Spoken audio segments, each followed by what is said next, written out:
Suspense, of course, is one of the things that no other art form can do as well as cinema.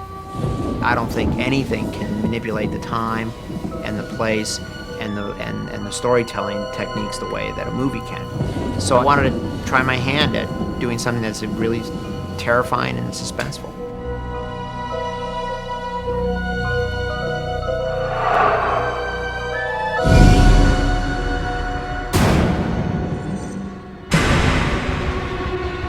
And action! DreamWorks Pictures and 20th Century Fox presents Harrison Ford and Michelle Pfeiffer in What Lies Beneath, from Academy Award-winning director Robert Zemeckis, a film about the perfect couple leading the perfect life. They're two very loving people with certain problems.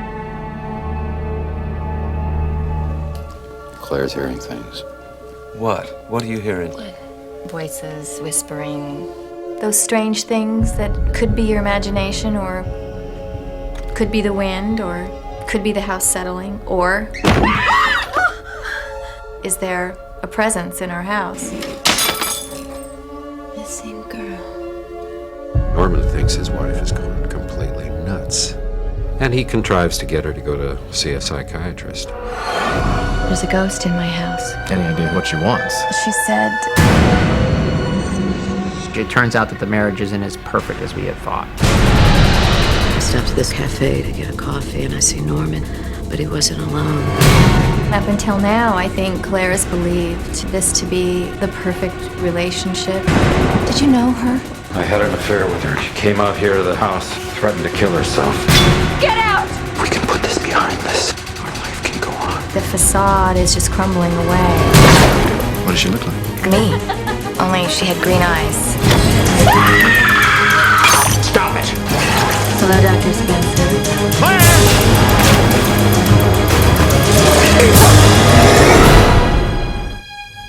I think she's starting to suspect something.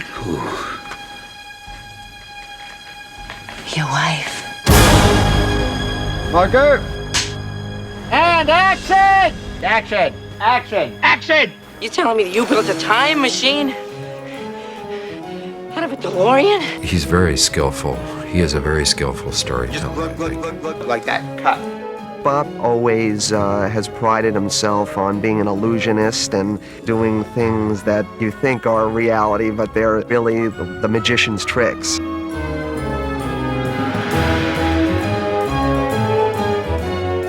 I was fascinated by the illusion of movies before anything else. Robert Zemeckis was born on the south side of Chicago in 1951. Zemeckis had early aspirations to be a rock star, but they were abandoned when an 8mm movie camera came into his hands in high school. Enlisting friends and family as cast and crew, he began pursuing the passion that would consume him from then on: filmmaking. When I first started to see movies, I was only impressed by their special effects. Always trying to figure out how they did a visual effect or how they did an action sequence.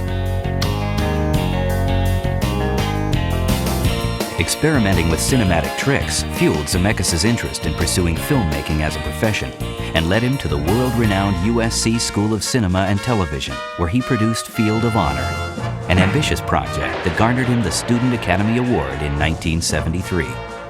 The film's combination of humor and technical savvy got the attention of director Steven Spielberg, who was instrumental in getting Zemeckis' first feature-length screenplay produced. He was able to convince Sid Sheinberg at Universal to give me a shot directing this little $2.5 million movie that was I Want to Hold Your Hand. And of course then we learned the really sad lesson that just because movies work in audiences doesn't mean anyone wants to go see them. I Want to Hold Your Hand and his next film, Used Cars, were well received by the critics, but they never connected with an audience.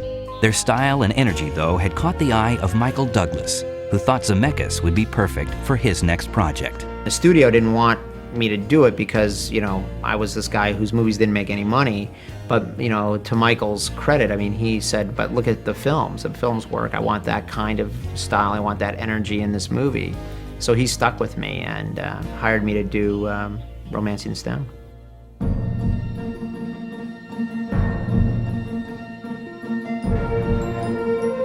The success of Romancing the Stone opened doors for Zemeckis. Studios were now vying for the opportunity to produce his next film, which turned out to be a time machine tour of 50s America that showcased Zemeckis' boundless imagination and stunning visual style. To tell you the truth, I couldn't make heads or tails out of the script. It just seemed cool, but I didn't go into it saying, oh, I know what Bob Zemeckis is doing. I know what this film is going to look like. I know what Marty McFly is and what the story's about. I honestly can't tell you that I did know that. I had no idea. It was just this weird ride that somehow I got on, and I was glad I did.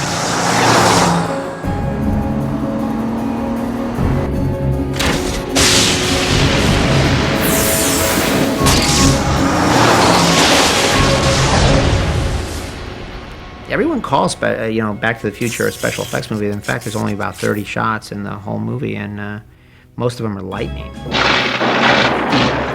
It's more of a science fiction story that has very few special effects shots in it. Special effects, however, played a crucial role in his next film, which at the time seemed like an attempt at the impossible. 111 Baker, take 3. Action! Roger Rabbit, special effects movie, for sure. But again, the fun for me there was trying to make this blend of, illusionary worlds work, which has never been done, in my opinion, successfully before. Action!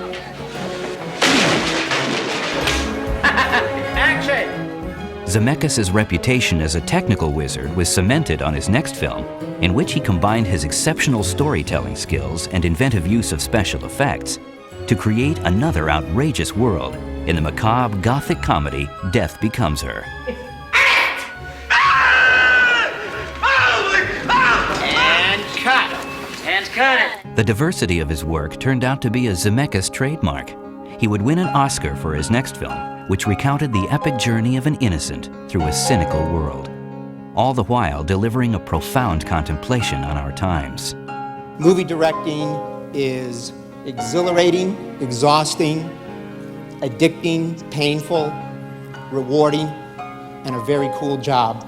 Thank you all very much. The hardest thing about Forrest Gump was just the size, the scope and the size of the entire project.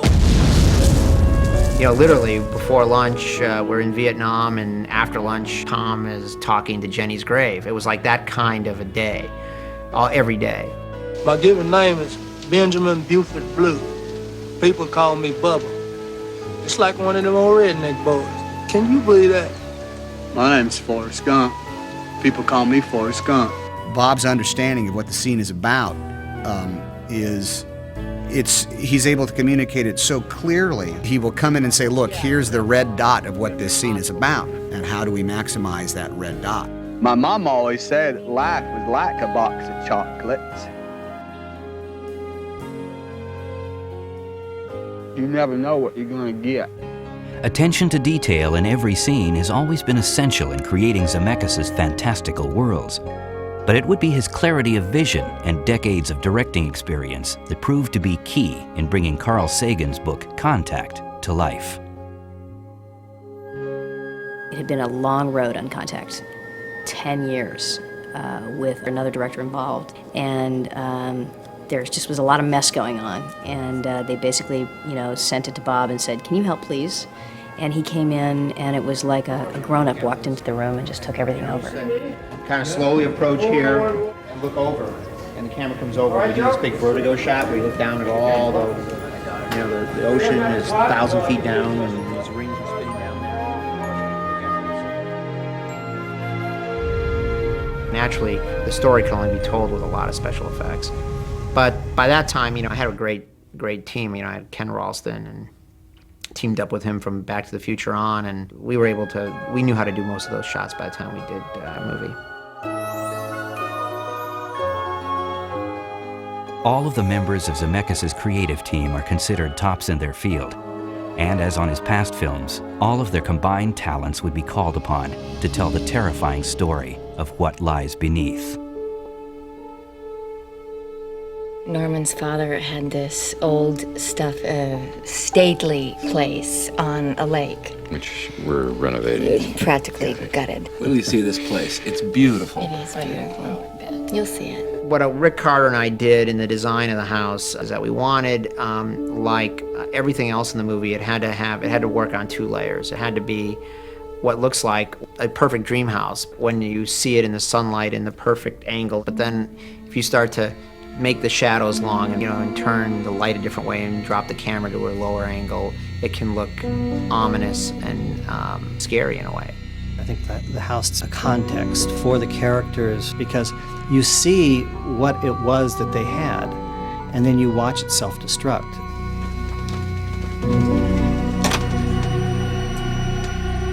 Depending on how you look at something, it can look beautiful, or it can, an everyday common thing can be an instrument of terror, which of course is one of the great devices for scary movies.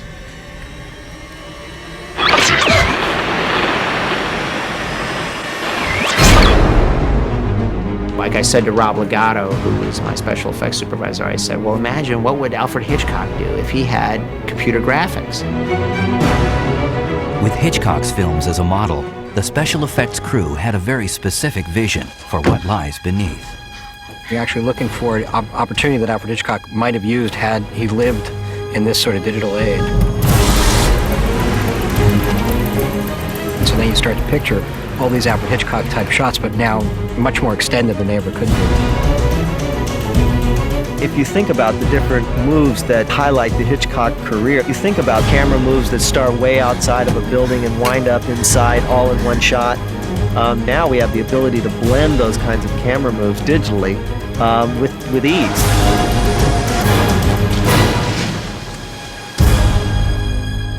With Bob, there is no simple shot. I mean, there is no simple shot. And action!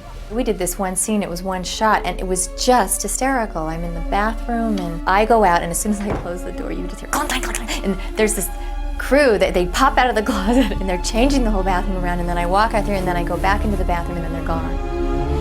And it was so funny, trying to get through that thing without bursting into hysterics. Cut! Cut! Everybody happy?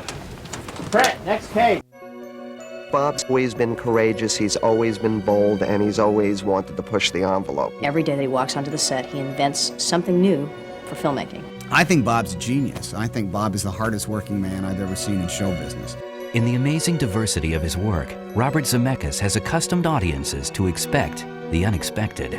The best film storytellers have this capacity to defy genre and to work in films that are very different to each other. And action! In What Lies Beneath, he takes his genius for illusion to terrifying new heights as he brings fear into focus. She's dead. Who's dead? You know damn well who's dead. Things aren't always what they appear to be. You had an affair with a girl who killed herself, and now she's trying to hurt you.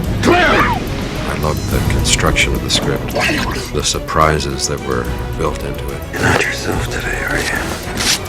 There are many different ways to look at this movie, and every scene, really. Everything's really symbolic of what lies beneath.